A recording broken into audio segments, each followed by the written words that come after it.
Welcome to this journey through one of the most disturbing cases recorded in the history of the Missouri Ozarks. Before we begin, I invite you to leave in the comments where you are watching from and the exact time when you are listening to this narration. We are interested in knowing what places and at what times of day or night these documented accounts reach. In March 1904, two deputy marshals arrived at a modest roadside inn along the Springfield to Branson route, seeking a fugitive bank robber. What they discovered instead would expose one of the most horrifying operations in American frontier history. The Morrison Inn had operated for 6 years along this isolated stretch of road, building a reputation among travelers for its comfortable accommodations and exceptional meals. The establishment's advertisements in regional newspapers proudly proclaimed fresh meat daily, a promise that set it apart from competing establishments where provisions could be uncertain. For weary travelers navigating the rough roads of Stone County, the Morrison Inn represented a welcome respite, a place where hot food and clean beds awaited regardless of the hour. The inn was operated by the Morrison family, who had arrived in the region in 1898 and quickly established themselves as reliable hosts to the steady stream of drummers, land speculators, cattle brokers, and drifters who passed through the Ozarks. What guests did not know, what the community could not have imagined, was that the exceptional quality of the meals served at Morrison Inn came at an unspeakable cost. The fresh meat that Margaret Morrison prepared with such skill, the tender cuts that earned praise from satisfied travelers, the savory stews and renowned meat pies, all concealed a secret so horrific that its revelation would traumatize an entire region. This is the story of the Morrison Inn, where hospitality masked horror, where the distinction between host and predator disappeared, and where at least 19 people met their end not as guests, but as provisions for those who came after them. The Morrison Inn stood approximately 9 miles south of Galena, the Stone County seat, positioned at the intersection of two significant travel routes through the Ozarks. The location was strategic for commerce, but isolated by geography, surrounded by the rugged terrain characteristic of the region. Limestone bluffs rose on 3 sides, their pale stone faces visible through the dense oak and pine forests that covered the hillsides. The nearest neighboring property was over 2 miles distant, separated by steep hollows and thick vegetation that made casual observation impossible. The inn itself was a substantial 2-story timber structure built in 1898, constructed from local lumber with a wide front porch that faced the main road. The ground floor contained a dining room that could accommodate 20 guests, a kitchen, and the Morrison family's private quarters. The second floor held 12 guest rooms, numbered 1 through 12, each sparsely furnished but clean and adequate for travelers' needs.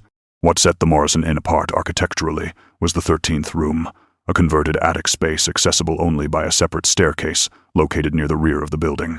This staircase was steep and narrow, almost ladder-like, and the door at its base could be locked from the outside. Room 13 was never advertised and rarely mentioned to guests unless all other accommodations were occupied. The property included several outbuildings, a stable for horses, a chicken coop, and most significantly, a large smokehouse constructed in 1899, built with double walls and a heavy door that remained locked, except when Samuel or Caleb Morrison accessed it. Behind the smokehouse, accessed by a sloped entrance, was a cold cellar dug deep into the hillside where temperatures remained consistently cool even in summer. The isolation of the location meant that activities at the inn went largely unobserved by neighbors, and the rugged roads meant that travel was difficult, particularly in winter when snow and ice made the routes treacherous for weeks at a time. Samuel Morrison appeared in Stone County in the spring of 1898. Arriving with his wife Margaret and their adult son, Caleb. Samuel was 41 years old, a tall man with dark hair, going gray at the temples, described by those who met him as soft-spoken and methodical. Margaret was 38, considerably shorter than her husband, with a round face and capable hands that suggested years of domestic work. Caleb, 19 years old when the family arrived, was lean and quiet, often appearing nervous in the presence of his father. The family claimed to have come from Arkansas, specifically from the Little Rock area, where Samuel stated he had operated a boarding house for several years. They arrived with their belongings loaded in 2 wagons, along with enough cash to purchase the property that would become Morrison Inn outright. The property had belonged to Helen Crawford, a widow whose husband had died in a logging accident 2 years prior. Mrs. Crawford, unable to maintain the inn her husband had begun building, was relieved to sell. Samuel paid in gold coins, counting them out on the table in the Galena land office, while the clerk prepared the deed. The transaction was witnessed by 3 local men, all of whom later recalled Samuel's businesslike demeanor and his insistence on completing all paperwork immediately. The Morrison family moved into their new property in April 1898 and immediately began renovations. Samuel hired local workers to complete the 2nd floor, add the front porch, and construct the outbuildings. The workers found the Morrisons reserved but fair, paying promptly and providing meals during the workday. Margaret's cooking skills were evident even then, with workers commenting favorably on the substantial midday meals she prepared. By late summer, the Morrison Inn was ready to receive guests, and Samuel placed advertisements in newspapers throughout southwest Missouri and northern Arkansas. The Morrison Inn opened for business in September 1898 and quickly established itself as a reliable accommodation along the Springfield to Branson route. Samuel Morrison proved to be an attentive host, greeting travelers regardless of the hour and ensuring their needs were met. He maintained the guest registry meticulously, recording each arrival with careful penmanship that noted names, dates, and destinations. Margaret's culinary skills became the inn's primary attraction, with travelers praising her meat pies, stews, and roasted cuts that she claimed came from local game. The fresh meat daily promise that Samuel advertised was no exaggeration. Even in winter, when hunting was difficult and preserved meat was the norm at most establishments, Morrison Inn served fresh preparations that impressed guests. Testimonials appeared in regional newspapers praising the establishment. A traveling salesman from Springfield wrote to the Daily Leader in January 1899, calling Morrison Inn a welcome discovery, and noting that Mrs. Morrison's kitchen rivals any in the state. A circuit judge passing through in spring 1899 commented that the quality of provisions seemed remarkable given the inn's remote location. By 1900, Morrison Inn had become a recognized stop along the route, mentioned in travelers' guides and recommended by those who had stayed there. The family's patterns became established during these early years. Samuel managed all interaction with guests, while Margaret remained largely in the kitchen. Caleb handled stable duties and assisted with luggage, though he rarely engaged in conversation with visitors. The smokehouse, completed in 1899, was substantial in size, larger than would be expected for a family of 3 and a modest inn. When asked about this by a curious neighbor, Samuel explained that he intended to expand the business and wanted adequate storage for preserved meats. The cold cellar was similarly oversized, its entrance concealed by the smokehouse structure. The period from 1902 through early 1903 marked the beginning of subtle concerns that would later seem obvious in hindsight. Stone County records show an increase in reports of missing travelers, men who had set out along the roads near Morrison Inn and simply failed to reach their destinations. These disappearances were not immediately connected to any specific location. The roads through the Ozarks were dangerous, and travelers sometimes met with accidents, particularly in rough weather. Wild animals, though rare, could pose threats. Robbery was not unknown, and some men disappeared deliberately to escape debts or families. However, the frequency of these vanishings along specific routes began to draw notice from those who paid attention to such patterns. Henry Ashford, a postal carrier whose route took him past Morrison Inn twice weekly, noted in his personal journal that the road seemed quieter than in previous years. Where he had once encountered dozens of fellow travelers each week, he now saw noticeably fewer. Martha Quinn, who operated a competing establishment in Galena, observed that Morrison Inn appeared to maintain surprisingly full stores, despite being far from suppliers, and despite Samuel Morrison's infrequent trips to town for provisions. The Morrison family's behavior showed subtle changes during this period. Samuel became more insistent about rules for guests, particularly regarding not wandering the property after dark. He explained this as concern for safety, noting the steep terrain and possibility of wild animals, but some guests found his intensity on this point unusual. Caleb's nervousness became more pronounced. Several people who encountered him in town noted that he seemed constantly anxious, starting at sudden sounds and avoiding eye contact. Margaret rarely left the property anymore, focusing entirely on her kitchen duties. When the occasional traveler mentioned these observations to neighbors, they were generally dismissed. The Morrisons were private people, certainly, but privacy was common in the Ozarks, where folks minded their own business. Room 13 was unlike any other accommodation at Morrison Inn. Located in the converted attic space, it was accessible only via a steep, narrow staircase tucked near the back of the building, away from the main guest areas. The staircase itself was almost ladder-like in its steepness, with worn treads that creaked under weight. At the base of these stairs was a heavy door that could be locked from the outside, an unusual feature that Samuel Morrison explained as necessary to prevent guests from accidentally wandering into what he called an unfinished area. The room itself, when examined after the 1904 discovery, revealed disturbing modifications. The single window had been nailed shut from the outside, the nails driven through the frame into the sill, with such force that removal required a crowbar. The walls were lined with heavy canvas, ostensibly for insulation but serving to muffle sound. The door, reinforced with additional planking on the exterior side, had a lock that could only be operated from the hallway. Inside, the furnishings were minimal. A narrow bed, a small table, a wash basin, nothing more.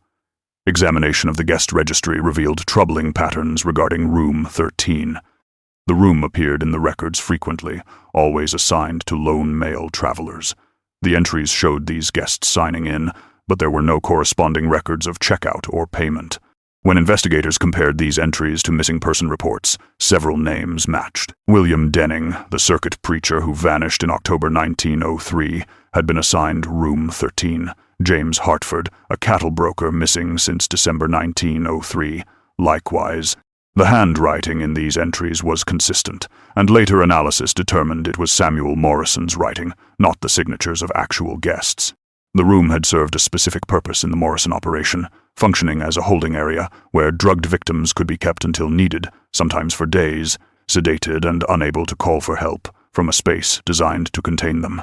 The Morrison Inn's meat supply was a subject of quiet curiosity among neighbors and visiting merchants, though few gave it serious thought until after the horrific truth emerged.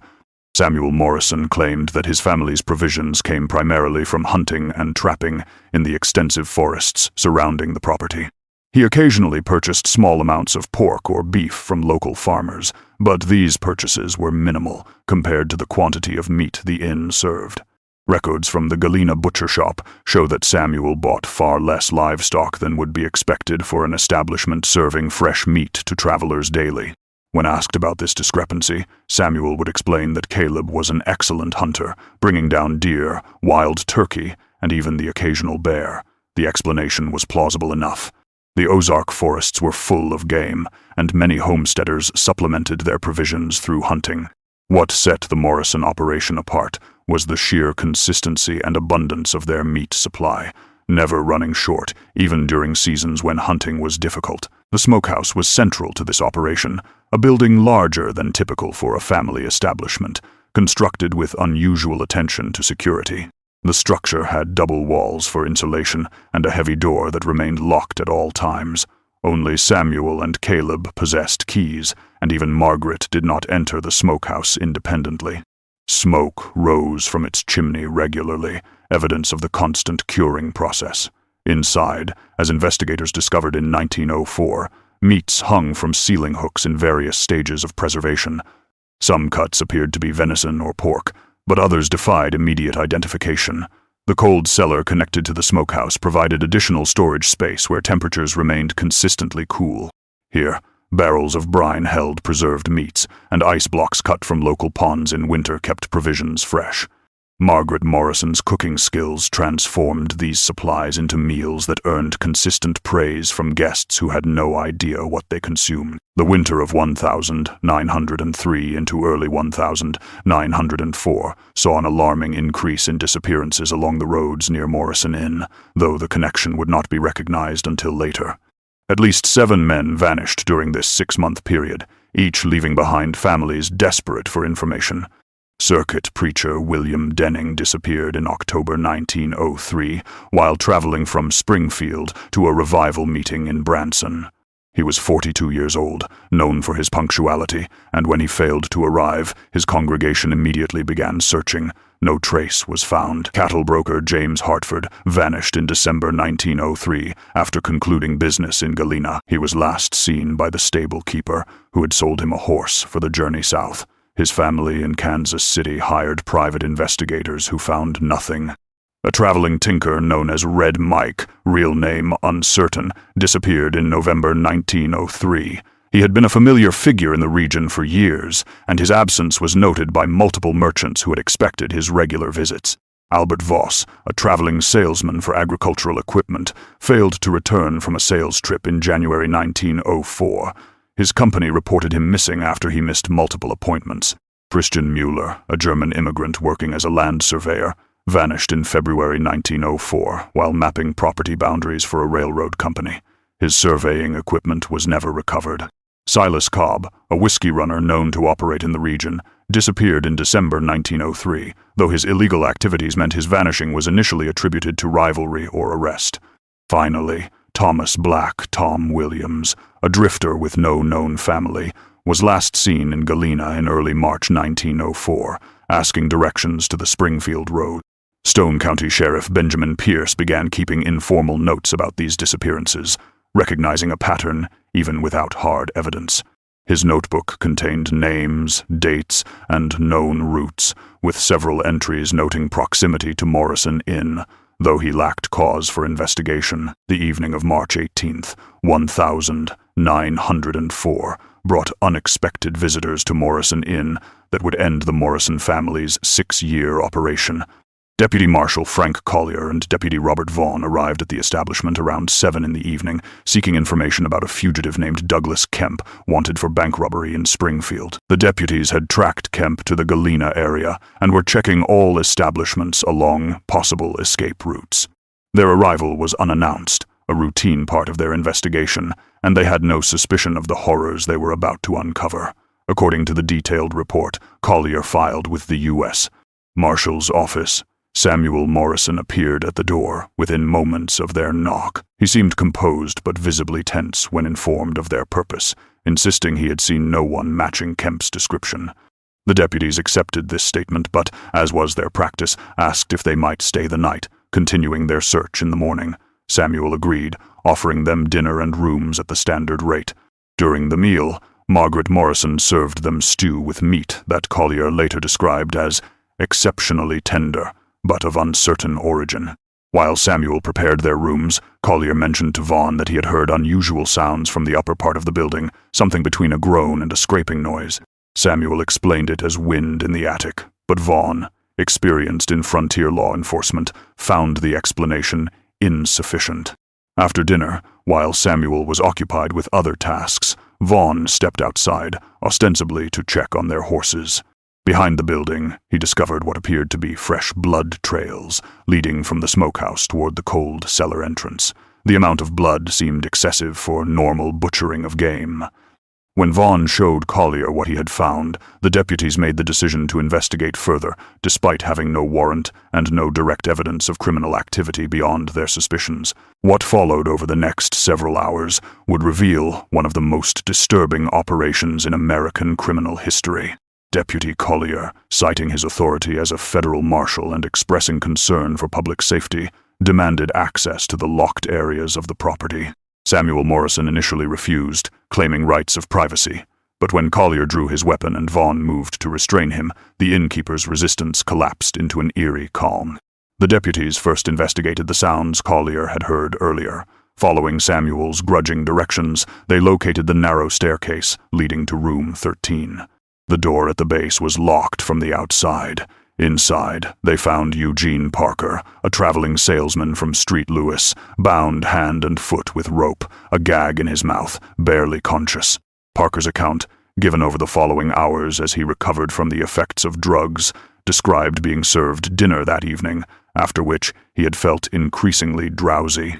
He remembered stumbling toward his assigned room, then nothing until waking bound in darkness. Medical examination would later confirm morphine in his system. The deputies then forced entry to the smokehouse. Inside, amid legitimate provisions of venison and pork, they discovered human remains in various stages of processing. Some cuts hung from hooks, others lay on preparation tables, still others were packed in salt for preservation. Dr.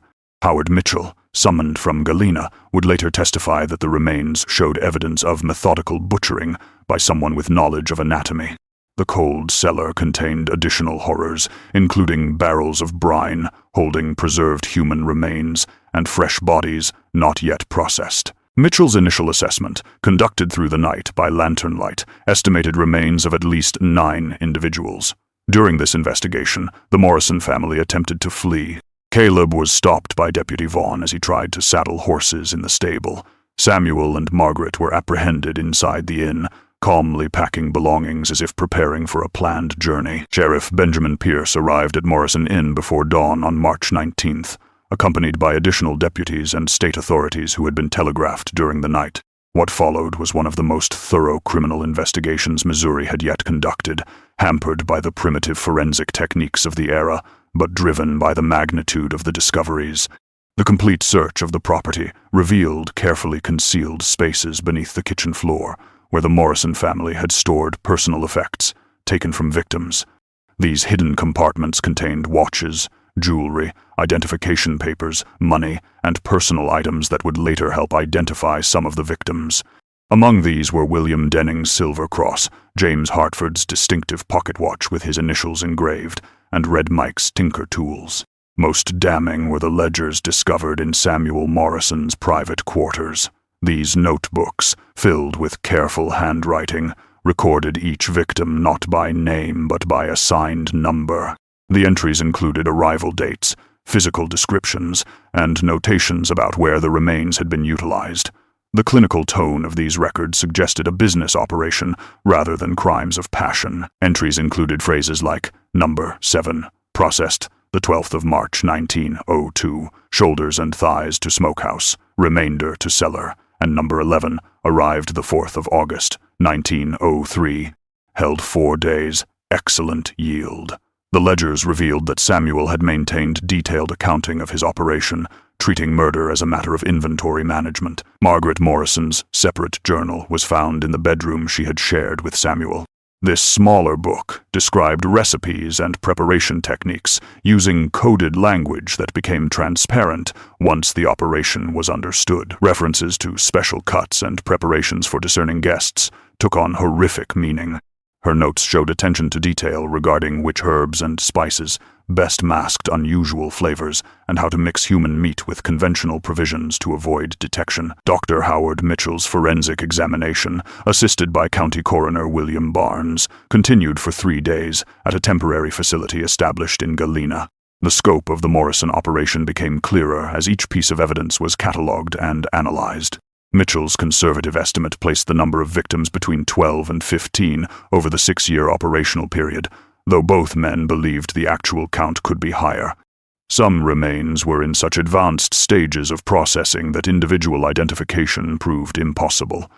The fragmentary nature of what remained and the mixing of human remains with animal meat in the smokehouse created identification challenges that 19th-century forensic science struggled to overcome. Nevertheless, investigators achieved 7 positive identifications through various means. William Denning was identified through dental records provided by his wife and confirmed by the silver cross found among stored items.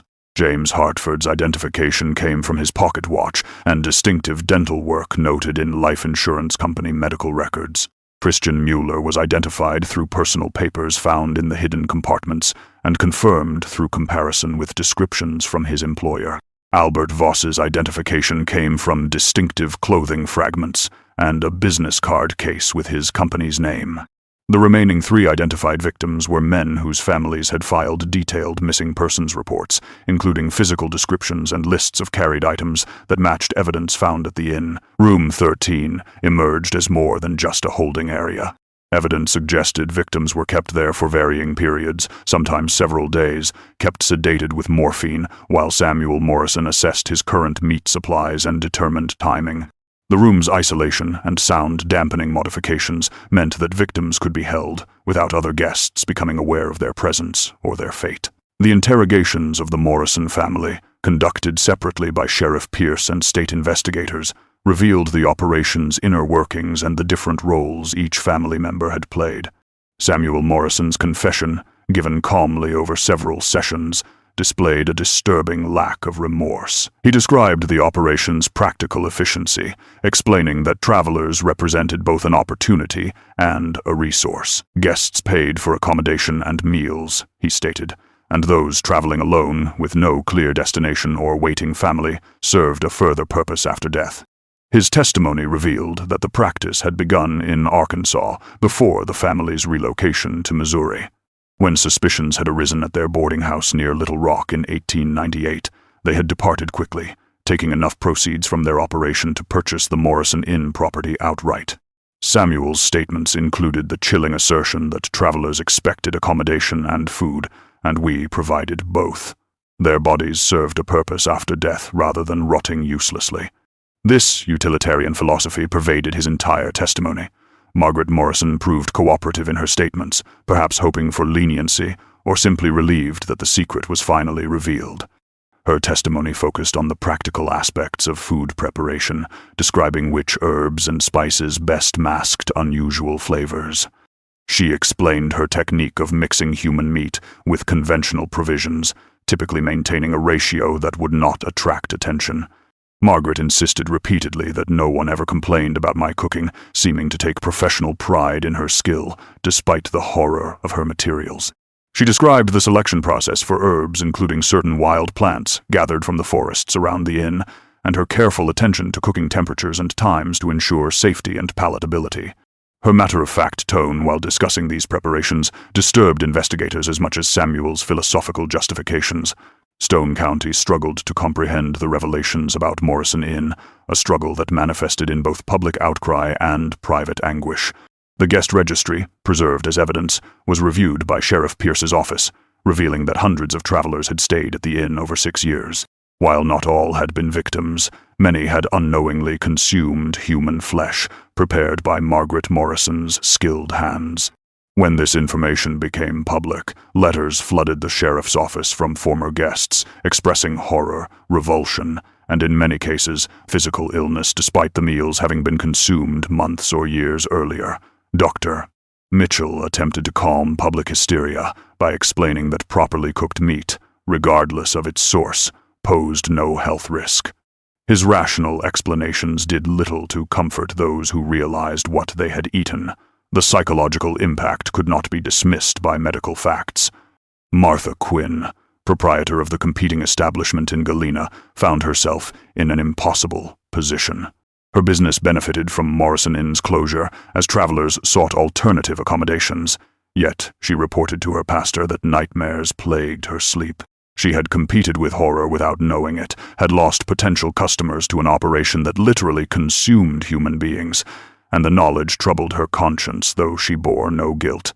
Reverend John Ashworth, of the First Methodist Church in Galena, struggled to provide spiritual comfort to community members whose faith was shaken by the revelation that such evil had existed in their midst, undetected. His sermons that spring focused on themes of hidden sin and the importance of vigilance, though privately he admitted to fellow clergy that he had no adequate answer for how such horror could persist.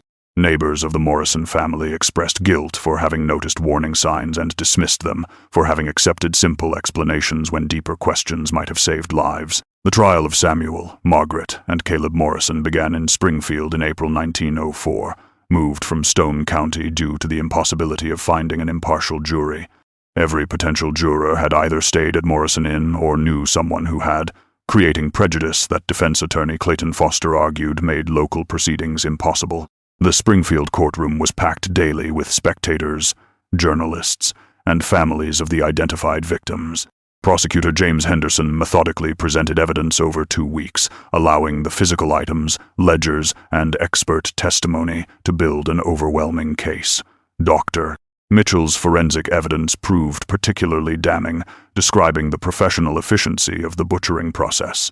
Eugene Parker, the rescued salesman, provided emotional testimony about his narrow escape, describing his terror upon waking bound in room 13. The defense faced an impossible task.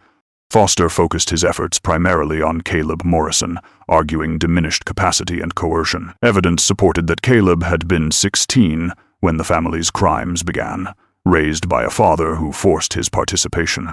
Foster argued that Caleb was as much a victim as a perpetrator, trapped by family bonds and fear. For Samuel and Margaret, Foster could offer only technical defenses regarding jurisdiction and proper procedure, knowing that no jury would show mercy. The newspaper coverage was sensational, with dailies across the nation running detailed accounts. Comparisons were drawn to the legendary Sawney Bean clan of Scotland and other historical cases of cannibalism. Samuel Morrison's courtroom demeanor disturbed observers. He remained calm throughout, occasionally smiling, treating the proceedings as interesting but ultimately irrelevant to him. Margaret maintained stoic silence, showing emotion only once, when testimony described how she had taught Caleb to assist in the kitchen preparations. Caleb's visible anguish contrasted sharply with his parents' composure. He wept during testimony and had one outburst, crying, "They made me help. I could not escape," before being restrained by deputies. The jury deliberated for 3 hours before returning verdicts on the 27th of April 1904. Samuel Morrison was found guilty on 7 counts of murder, representing the identified victims, with the jury recommending the death penalty. Margaret Morrison received the same verdict and sentence, becoming only the second woman in Missouri history to be sentenced to death. Caleb Morrison was found guilty on multiple counts, but with the jury's recommendation of mercy, given his age and evidence of coercion. The judge accepted these recommendations, sentencing Samuel and Margaret to hang, while commuting Caleb's sentence to life imprisonment at the Missouri State Penitentiary. The executions were scheduled for the 20th of May 1904 at Jefferson City. Public interest was intense, with crowds gathering outside the penitentiary despite the private nature of 19th century executions. Samuel Morrison was hanged first at dawn. His final words, delivered calmly to the assembled witnesses, including several reporters, were, "I did what was necessary.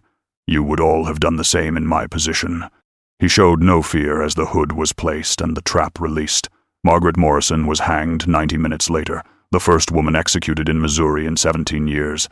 She maintained her characteristic silence to the end, speaking no final words, showing no emotion as she was led to the scaffold. Both bodies were buried in the prison cemetery in unmarked graves. The Morrison Inn property reverted to Stone County when no heirs claimed it. In June 1904, a group of community members, led by Sheriff Pierce and Reverend Ashworth, demolished the structure. The work took 3 days, with men systematically dismantling the building and burning the lumber. The foundation stones were broken apart, and the cold cellar was filled with earth and rocks. The site was left to return to wilderness, considered cursed ground that no one wished to own or occupy. The decades following the Morrison case saw Stone County and surrounding regions struggle with the aftermath. The identified victims' families faced the terrible knowledge of their loved ones' fates, grief complicated by the horror of what had been done to the bodies. The unidentified remains, at least 5 individuals who could not be conclusively connected to specific missing persons, were buried in unmarked graves in the Galena Cemetery. The county maintained these graves at public expense, a small acknowledgement of unknown victims. Caleb Morrison's prison life unfolded far from public attention. Records from Missouri State Penitentiary show he became a model prisoner, caused no disciplinary problems, and taught himself to read extensively, working his way through the prison library. Letters he wrote to various clergy members over the years expressed consistent remorse, describing nightmares that plagued him and his wish that he had found courage to resist his father. He received no visitors during his 27 years of incarceration. Prison records note that he died of pneumonia in March 1931 at age 52, his body claimed by no family and buried in the prison cemetery near his parents' graves. Local folklore developed around the former Morrison Inn site. Travelers reported avoiding the area, claiming unease when passing nearby. Some told stories of hearing screams or smelling cooking meat on still nights, though these accounts were generally dismissed as imagination, influenced by knowledge of past events. Psychological studies conducted in the 1,950 seconds examined Stone County as a case study in communal trauma. Researchers found that families who had stayed at Morrison Inn or consumed food there reported higher rates of anxiety and intrusive thoughts decades later, suggesting long-term psychological impact from such revelations. The studies contributed to understanding how entire communities could be traumatized by discovering hidden horror in their midst. Today, more than a century after the Morrison Inn case, the location remains wilderness, avoided by locals despite its return to nature. The Stone County Historical Society placed a small plaque at the site in 1979, deliberately vague in its wording. It simply notes that a historic inn operated at this location from 1898 to 1904, with no specific mention of the crimes committed there. Contemporary criminologists classify the Morrison case as serial murder, motivated by financial gain and practical considerations rather than psychological compulsion, though the extended duration and family participation make it unusual in criminal history. The targeting strategy, focusing on lone male travelers unlikely to be missed quickly, demonstrated calculated planning. Dr. Sarah Chen's 2018 forensic archaeology survey of the site, conducted using modern ground-penetrating radar and careful excavation, uncovered additional remains that had been missed in the original 1904 investigation. DNA analysis and isotope testing confirmed these remains as human, bringing the total confirmed victim count to 19. The survey also revealed the extensive nature of the cold cellar system, which had been more complex than original investigators realized, with multiple chambers extending into the hillside. Several questions remain unresolved despite modern investigation. The total number of victims across all Morrison family operations, including their time in Arkansas and possibly other locations, may never be known. Whether they had associates or accomplices beyond the immediate family was never determined. Ironically, the fugitive Douglas Kemp, whose pursuit brought deputies to Morrison Inn, was never found. His fate remains unknown, though some have speculated he might have been among the unidentified victims. The Morrison Inn case reminds us that isolation can enable extraordinary evil, that ordinary appearances can mask monstrous acts, and that careful investigation can eventually reveal truth no matter how deeply buried. The peaceful forest that now covers the site gives no hint of the horrors witnessed there.